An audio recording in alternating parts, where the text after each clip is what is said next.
सावली के मोक्सी के भादरवा की एक खबर है, जहां पर आज छात्र की ओर से बसों की अनियमितता से परेशान होकर बस रोककर चक्का जाम करते हुए विरोध प्रदर्शित किया गया। दरअसल यहां से सैकड़ों छात्र छात्राएं और नौकरी पेशा लोग रोजाना ही आवाजाही करते हैं। आणंद और वडोदरा के पढ़ाई के लिए आने जाने वाले ये सभी लोग परेशान होते हैं, नौकरी पेशा लोग परेशान होते हैं। छात्रों की पढ़ाई प्रभावित होती है, जबकि नौकरी पेशा लोग भी देर से अपने कार्यालय पहुंचते हैं। तब इन सभी की ओर से बार बार शिकायत की गई है, लेकिन उसके बावजूद भी एसटी विभाग ने उनकी समस्याओं की सूद नहीं ली है, जिसके चलते मजबूर होकर इन सभी को आज सड़क पर उतरना पड़ा।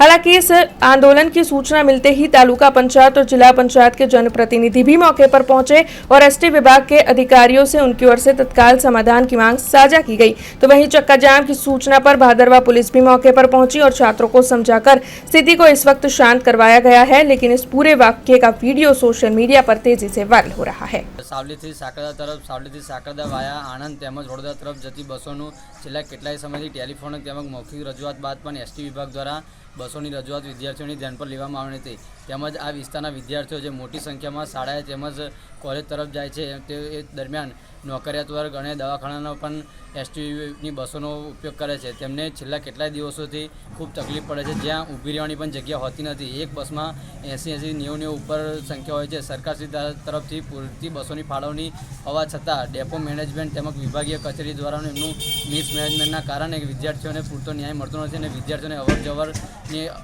અનેકવાર તકલીફ પડે છે। અને વિદ્યાર્થીઓ જેટલી પણ રજૂઆત કરે છે ત્યારે તેમની રજૂઆતોને બેધ્યાન કરી અને તેઓ એસટી વિભાગ અને ડેપો મેનેજમેન્ટ તેમજ વિભાગીય કચેરી દ્વારા કોઈપણ પ્રકારની કાર્યવાહી કરવામાં આવતી નથી, જેથી આજે વિદ્યાર્થીઓના સંયમનો ભંગ થતાં આજે વિદ્યાર્થીઓએ મોક્ષી ઉમેરા બસ સ્ટેન્ડ ખાતે બસો રોકી હતી અને વિભાગીય કચેરી તેમજ ત્યાં આગળ ડેપો મેનેજમેન્ટને રજૂઆત કરી હતી। વિસ્તારના ધારાસભ્ય દ્વારા તેમના ને સંકલનમાં લઈને એમના વિશ્વાસથી આજે એસટી વિભાગને અને બધી રીતે જવાબદાર તમામ અધિકારીઓ અને તમામ વિભાગને આજે બસોની પૂરતી જે સગવડ જે બાકી છે એ પૂરી કરવા માટે અને આ વિસ્તારના વિદ્યાર્થીઓ તેમજ નોકરિયાત વર્ગને ભવિષ્યમાં તકલીફ ના પડે, થોડા સમય માટે બસો ચાલુ રાખીને બંધ ના કરી દે તે માટે લેખિત અને મૌખિક રજૂઆતો પણ કરી હતી। जुड़े रहने के लिए हमारे YouTube चैनल को सब्सक्राइब करें और नई वीडियो की नोटिफिकेशन के लिए बेल आइकॉन को दबाएं।